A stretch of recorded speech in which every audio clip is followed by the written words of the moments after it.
Según el INDEX, en la primera mitad del año, el estimador mensual de la actividad económica acumuló un alza del 10,5% interanual.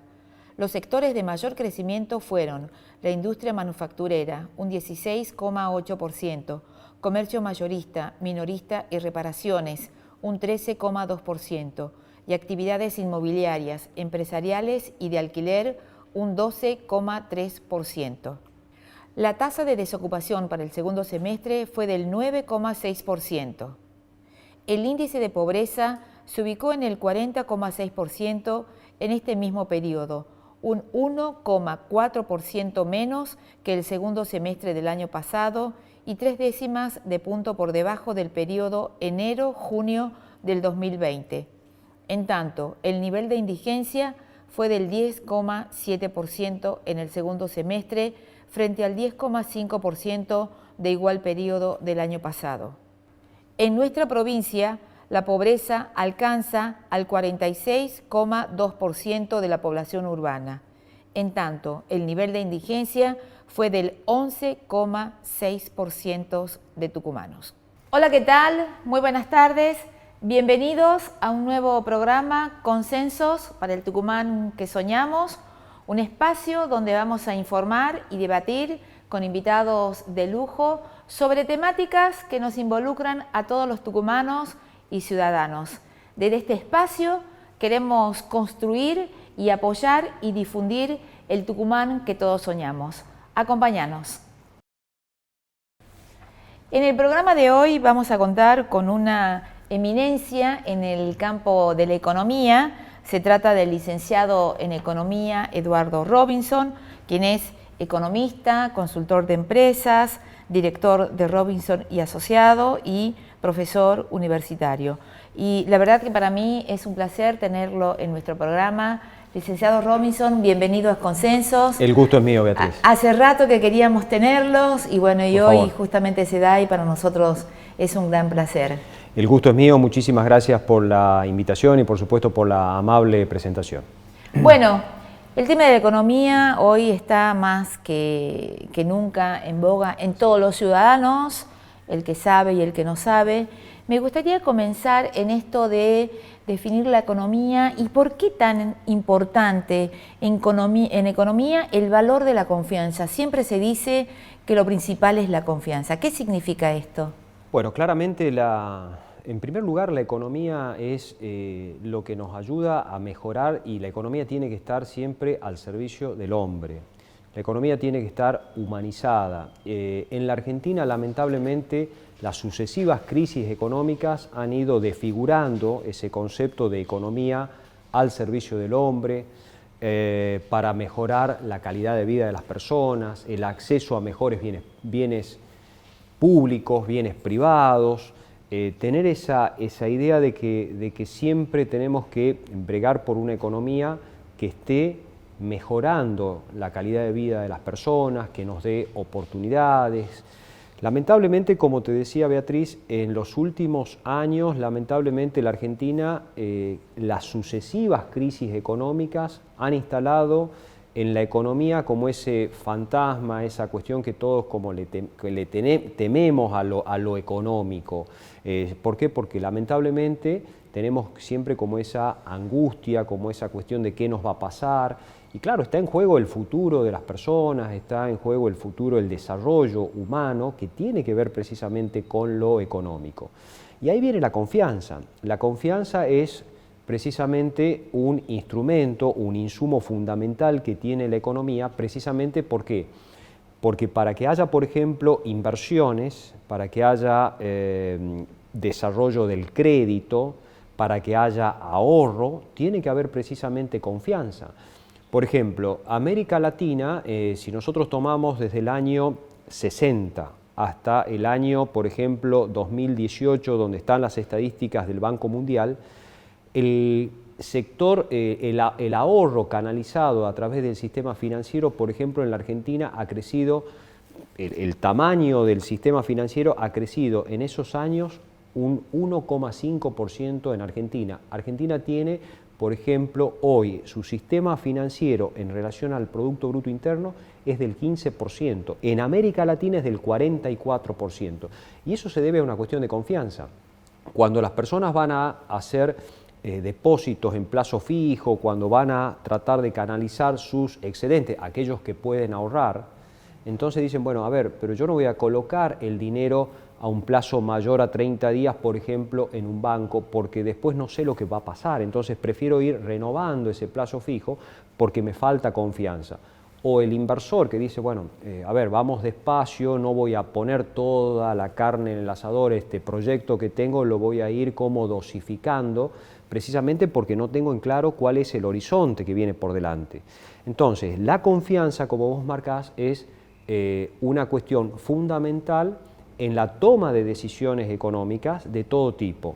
En la confianza que tiene aquella persona, el ama de casa, que dice, por ejemplo, ¿me conviene financiarme con la tarjeta de crédito? Porque, claro, después la voy a tener que pagar. Ahora, voy a tener el trabajo, o mi esposo o mi familia va a poder tener esa estabilidad laboral para poder cumplir con mis obligaciones, y eso es confianza. Entonces, es fundamental la confianza para la toma de decisiones, ¿no? Bueno, yo recuerdo una vez en una charla que vos diste, Eduardo, y me impactó el análisis que hiciste, porque la economía era como un electrocardiograma, ¿no? Era una Sí. subía, bajaba, subía, bajaba, Así subía, es. bajaba, subía, o como una montaña Una rusa, montaña ¿no? rusa. No hay una estabilidad y no depende del gobierno de turno, porque fue en distintos gobiernos, ¿no? Esto de vivir de crisis en crisis, Exactamente. bueno, ha hecho que también los argentinos siempre estemos pendientes de la economía. Exacto. Y sumado a esto, se nos vino el año pasado una pandemia totalmente inesperada en el mundo, y que obviamente impactó en la economía y en todos los ciudadanos. ¿Qué análisis haces de esto vos? Bueno, esto es lo que en la literatura, al decir de Nassim Taleb, un cisne negro, algo totalmente inesperado, algo raro, pero que cuando ocurre produce un gran impacto. Esto es lo que vimos el año pasado a nivel mundial, por supuesto a la gran mayoría.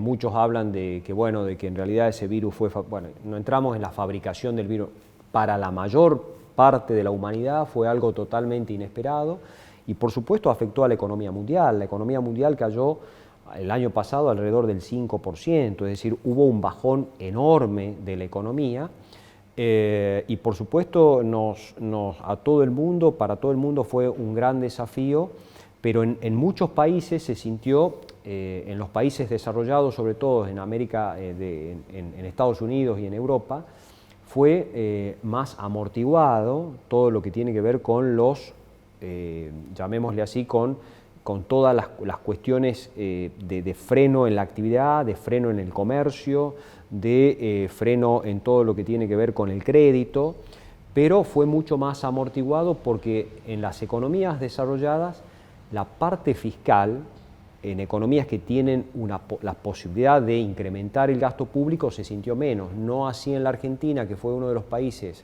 más afectados. La economía del año pasado tuvo un descenso del orden del 10%, precisamente porque lamentablemente la Argentina se quedó sin instrumentos y ha quedado muy demostrado, muy claro el año pasado porque nos quedamos sin la posibilidad de por ejemplo, tomar crédito en el extranjero. La Argentina hoy no puede tomar créditos en el extranjero para poder financiar, por ejemplo, desarrollo, infraestructura, aspectos relacionados con la pandemia. No lo puede hacer. Entonces ha tenido que recurrir a la emisión de moneda con las consecuencias inflacionarias que estamos viendo y con la depredación de nuestra moneda, lamentablemente, porque vemos todos los días como nuestra moneda pierde valor. Y una de las cuestiones tiene que ver precisamente porque nos hemos quedado sin instrumentos de financiamiento y eso para mí, Beatriz, ha quedado muy claro el año pasado con esto que vos marcás de la pandemia, ¿no? Bueno, los argentinos tendemos desde muy joven a pensar en el dólar, ¿no? Estás todo el día, cómo va a abrir, cómo va a estar. ¿Esto a qué se debe? Y no pensamos en el peso, que es nuestra moneda nacional. Bueno, exactamente. Siempre hay cuestiones acá que tienen que ver no entro en la parte sociológica, llamémosle así, pero claramente la cuestión del dólar en la Argentina es lo que está relacionado con lo que conversábamos recién. El hecho de que la Argentina tenga desbalances fiscales crónicos, porque estamos, digamos, hablando de por lo menos desde el año 60, la Argentina ha mostrado solamente en 6 o 7 años superávit fiscales. El resto del tiempo tuvo problemas para poder financiar su déficit. Eso ha llevado cambios de moneda en el medio, hiperinflaciones, o sea, hemos tenido, por ejemplo, para citar, en el año 1989, al finalizar su mandato Alfonsín, la economía, digamos, en el año 89 terminó con 5.000% anual de tasa de inflación. Digo, para poner de magnitudes de qué inflaciones estábamos hablando de inflaciones del orden del 100% mensual, para tener magnitud del problema, porque por ahí uno dice, bueno, ¿qué es una hiperinflación? ¿Por qué esto que vos marcás de el argentino pensando y mirando siempre de reojo a qué pasa con el dólar? Porque es el activo de refugio donde las personas van a volcar sus excedentes, incluso la persona, ya no las empresas, sino aquel asalariado incluso que dice yo voy a reservarme una parte de mi salario para comprar una parte de dólares para precisamente poder preservar la moneda. Entonces, lo hemos incorporado al dólar como una especie de escudo protector del bolsillo de las personas, de los ahorros y de mucha gente que dice, bueno, la única forma de poder preservarme, yo no entiendo de los plazos fijos, no entiendo de la bolsa, no entiendo de muchos aspectos financieros, entonces muchas veces la gente recurre lisa y llanamente a la compra de dólares, muchas veces también en el mercado informal, porque no califica, porque no tiene acceso a los bancos, y compra dólares como una forma de preservar directamente el valor de la moneda, que es una moneda que, no, una de las cosas que charlábamos al comienzo, que no despierta confianza. Entonces, esa función del dinero, que es la de preservar el valor, de que uno pueda ahorrar en pesos, no lo podemos hacer porque se nos derrite el peso. Entonces, claramente, la gente utiliza como mecanismo defensivo la compra de dólares. Muy bien. Bueno, Eduardo, te propongo, hacemos una pausa, ¿Cómo no? Enseguida volvemos. Ustedes no se vayan porque vamos a continuar con este tema tan interesante que nos involucra a todos. Ya volvemos.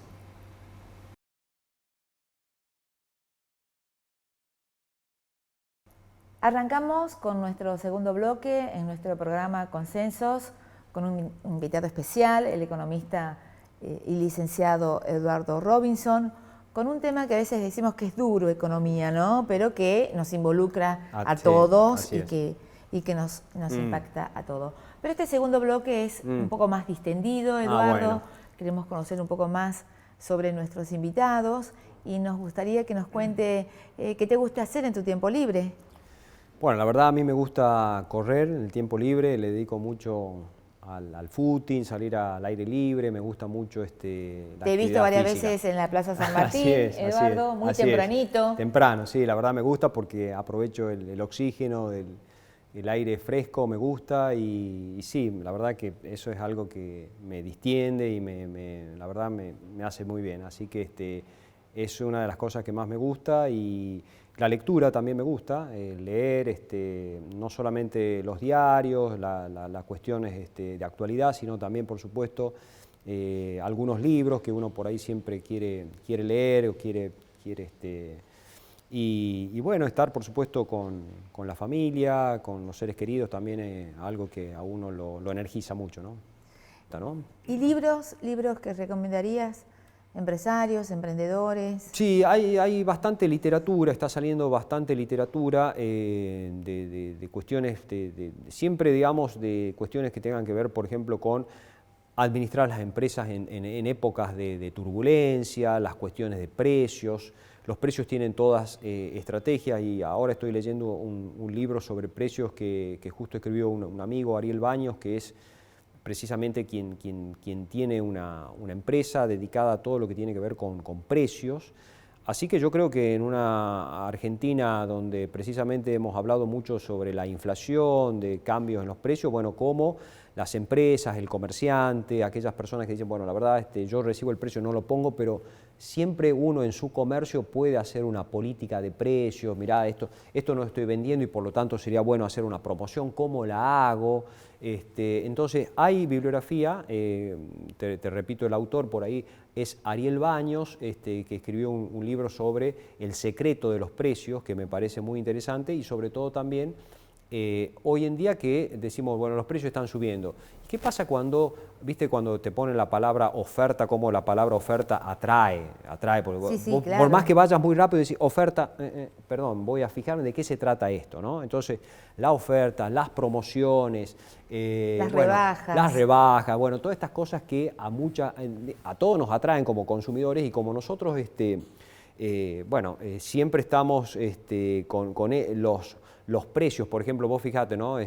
Una cosa que decía Ariel en su libro, Apple, por ejemplo, una de las empresas que más factura a nivel mundial, siempre pone los precios todos terminados en 9. Entonces es una forma, vos fíjate, estamos hablando de una empresa como Apple, todos los precios terminados en 9. Entonces, ¿cómo hay que prestarle atención a las estrategias de precios? Porque uno dice, bueno, la verdad yo tengo un comercio chico, ¿qué puedo hacer? O estoy, no sé, en el centro, en el interior de Tucumán y decir por ahí, bueno, yo tengo una roticería o tengo...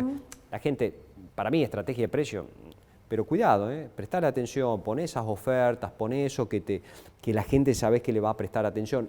Hablábamos de la pandemia, ¿no? Las farmacias, por ejemplo, las farmacias de barrio, porque hoy viste las cadenas de farmacias que están, bueno...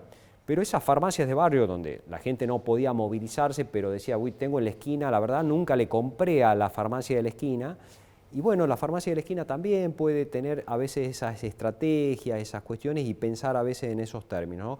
Que pueden ayudarles mucho a mejorar sus ventas, a fidelizarlo al cliente para que pueda volver. Me parece que son estrategias interesantes, ¿no? Eduardo, ¿vos crees que en las escuelas, desde la primaria a la secundaria, se debería dar más clases, más horas en materia de economía? O sea, enseñar a nuestros jóvenes a ahorrar, a tema de finanzas, a emprender esto que vos decías, un emprendimiento. Sí, claramente. Hay muy poco, ¿no? Hay poco desarrollado y por ahí se le presta poca atención también y a mí me parece que eso viene porque hoy los chicos, con el acceso que conversábamos recién a la tecnología, le están prestando atención a todas estas cosas, están muy ávidos de eso. Entonces, esto de fomentar la cultura del ahorro, porque el chico también administra, entonces a veces también inculcarles esa cultura bueno, administre usted esta plata, a ver cómo lo hace, o en qué invertiría, o cómo le sacaría mayor provecho a eso. A mí me parece que eso sería una cuestión de fomentar precisamente la educación financiera, la educación en la economía, la educación en lo que tiene que ver con la administración de los recursos. Los chicos son administradores, pero también hay que enseñar, no es solamente, bueno, administré, porque enseñarles esa forma de administrar, porque el día de mañana pueden administrar empresas, pueden administrar gobiernos, pueden ser, digamos, tienen que tener a cargo, digamos, eso, y es muy importante inculcarles esa educación, ¿no? Así que me parece, digamos, que deberíamos, en esos tópicos que siempre la educación nos tiene como desafío, esos tópicos me parece que no deberían faltar. Bueno, Eduardo, y ya para finalizar, este programa es Consenso para el Tucumán que soñamos. ¿Con qué Tucumán soñás? ¿Qué te gustaría? Con un Tucumán que sea mucho más próspero, que recupere la identidad que la ha perdido lamentablemente, una economía que sea más, te digo, más, que brinde más oportunidades de desarrollo. Sueño con un Tucumán que pueda no expulsar gente, sino atraer personas, capitales, que podamos ser más optimistas. Muchas veces el tucumano promedio a veces es muy pesimista y la vamos tirando, vamos viendo, y a veces nos falta ese entusiasmo. Entonces también desde ese punto de vista... Esa esperanza, ¿no? La esperanza. Porque tenemos todo. Hemos perdido mucho la esperanza y la capacidad de soñar, una ¿no? Provincia. Una provincia Una provincia que entre todos la tenemos que hacer, porque esto no es cuestión de nadie en particular, sino que entre todos lo tenemos que hacer. Así que sueño con eso, ¿no? Un Tucumán más próspero y más atractivo también, ¿no? Bueno, Eduardo, ha sido un placer tenerte en nuestro programa, siempre muy didáctico, muy claro, para que la gente pueda entender estos temas de economía que a veces tienen términos como muy difíciles, pero que vos lo sabés explicar. Así muchísimas que gracias, te agradecemos tu presencia, ha sido un placer tenerte. No, por favor, el gusto es mío, muchísimas gracias por el programa, me he sentido realmente muy cómodo. Preguntas difíciles, ¿no? Pero bueno, esperemos haber aprobado el examen, ¿eh? Así que muchísimas gracias por la invitación. Bueno, licenciado Eduardo Robinson, muchísimas gracias por habernos acompañado, y a ustedes que están del otro lado de la pantalla también por acompañarnos en nuestro programa, por enviarnos mensajes a través de las redes. Muchísimas gracias. Y como siempre decimos, para soñar con el Tucumán que queremos hace falta consensos. Nos vemos el próximo sábado a las 7 de la tarde, siempre por Canal 10. Gracias. Hasta pronto.